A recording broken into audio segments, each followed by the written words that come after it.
The subcommittee will come to order. The subcommittee is meeting today to receive testimony on securing the modern electric grid from physical and cyber attacks. We have been joined here today by many of my distinguished colleagues who don't sit on this subcommittee, but who are integral part of the deliberations that we do, and I'd like to acknowledge them and ask that they be given unanimous consent to sit and participate in our hearing today. Hearing no objection, so ordered.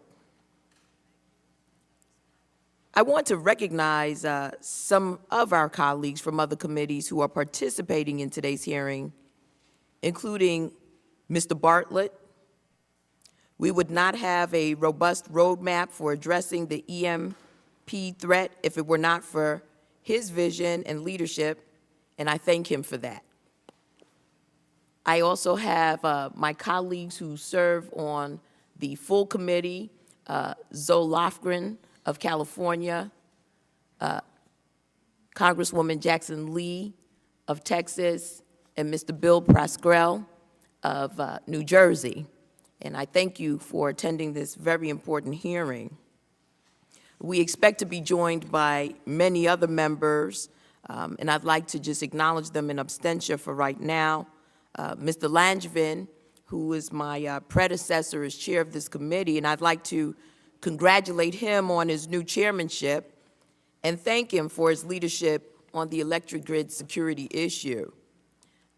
I'd also be expecting colleague on the subcommittee for intelligence to the Homeland Security Committee, Ms. Harmon, and thank her for her attendance today.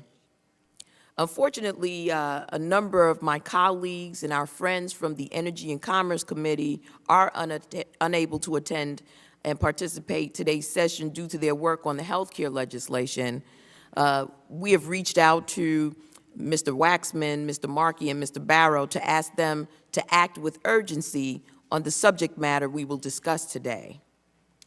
Our national health care delivery system, just like all of our critical infrastructure systems, requires a secure and reliable electric system.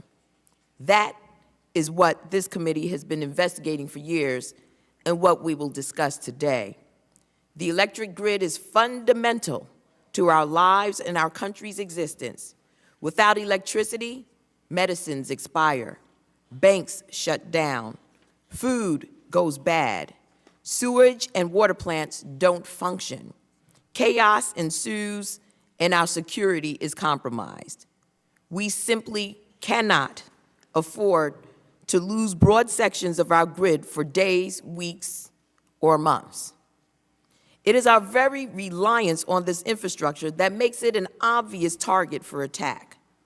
We know that many of our adversaries, from terrorist groups to nation states, have and continue to develop capabilities that would allow them to attack and destroy our grid at a time of their choosing. There are two significant threats that will be discussed at today's hearing. One is the threat of a cyber attack. Many nation states like Russia, China, North Korea, and Iran have offensive cyber attack capabilities, while terrorist groups like Hezbollah and Al-Qaeda continue to work to develop capabilities to attack and destroy critical infrastructure like the electric grid through cyber means. If you believe intelligence sources, our grid is already compromised. An April 2009 article in the Wall Street Journal cited intelligence sources who claim that the grid has already been penetrated by cyber intruders from Russia and China who are positioned to activate malicious code that could destroy portions of the grid at their command.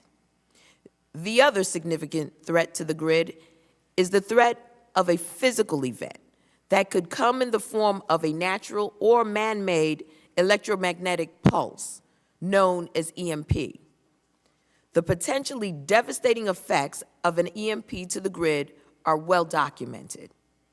During the Cold War, the U.S. government simulated the effects of EMP on our infrastructure because of the threat of nuclear weapons, which emit an EMP after detonation. Though we may no longer fear a nuclear attack from Soviet Russia, rogue adversaries, including North Korea and Iran, possess and test high-altitude missiles that could potentially cause a catastrophic pulse across the grid. These are but two of the significant emerging threats we face in the 21st century. Our adversaries openly discuss using these capabilities against the United States.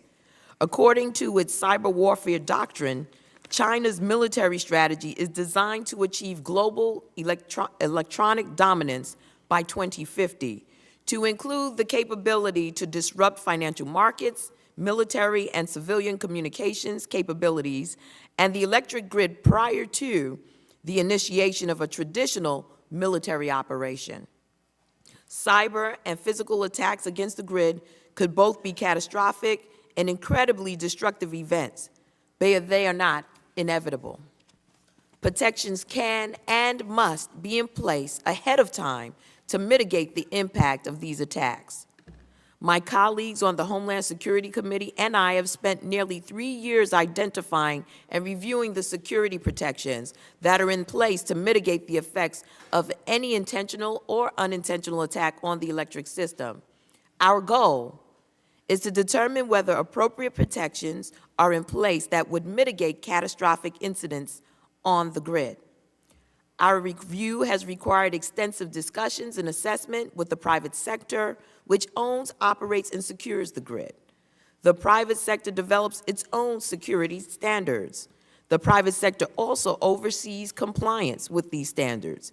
In short, the private sector has the responsibility for securing the grid from electromagnetic events and cyber attacks.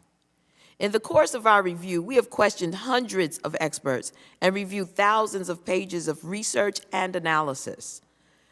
Many have submitted statements for the record today. They have all reached one conclusion.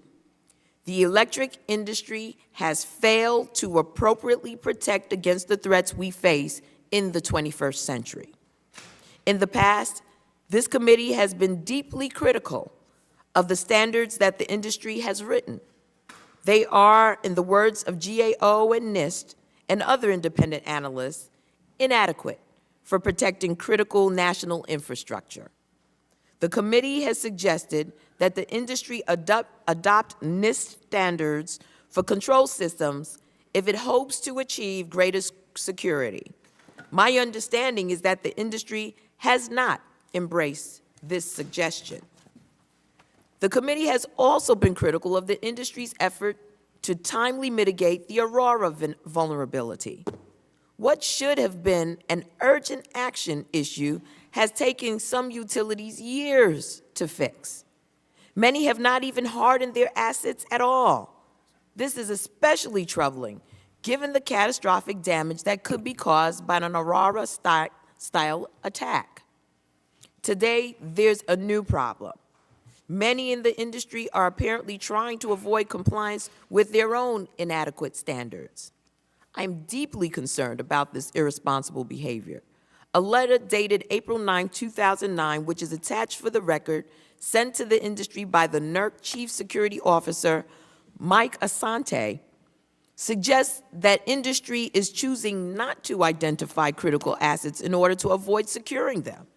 According to Mr. Asante, only 29% of generation owners and generation operators reported identifying at least one critical asset. 63% of transmission owners identified at least one critical asset.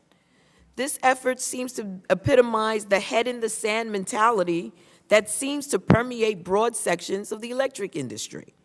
The committee will be following up with NERC to learn which utilities have not appropriately identified assets and seek to make this information public. It's amazing that many within the industry would rather gamble with our national and economic security than implement precautionary security measures. What's even more amazing is that utilities have chose to take this posture even though they can be reimbursed for these security expenditures